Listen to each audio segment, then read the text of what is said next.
السلام عليكم ورحمة الله وبركاته.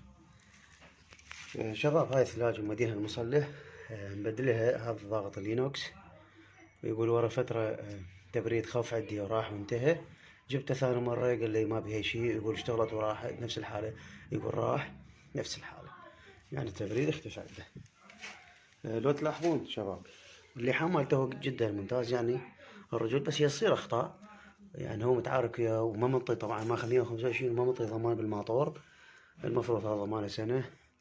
احنا مو على الفلوس، بس يصير اخطاء. انا واحد من الناس صارت بي هاي، فهي سمعتها المصلح. انتبه على لحاماتك وانت تلحم شباب. شوفوا الخلل وين كان، الخلل هذا. شوفوا هاي الفقاعة شباب،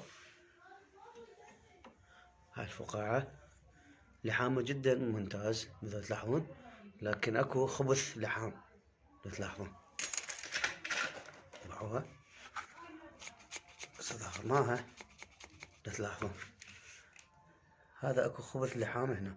شوفوا الفقاعة، هذا لحام خبيث هو سبب سمعة المصلح، ويقول انا بعد ما اروح له. فانتبهوا على لحاماتكم جيدا. هاي يصير طبعا، انا مصايرة بيه، فهي هاي المشكلة باللحام.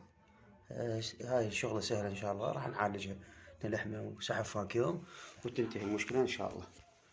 حبيت انوه على هذا الموضوع شباب.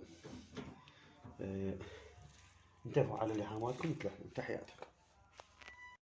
بس ملاحظة شباب، من تريد تلحم الفلتر لا تخلي بيه من جوا، يعني مجعمر، يكون صافي بهالوضعية بقى شباب، يعني يكون بمستوى واحد اللحام بهالوضعية.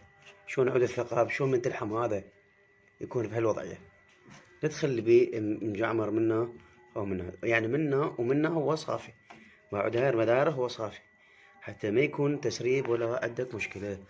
بس حبيت انوه على هذا الموضوع ايضا. تحياتي.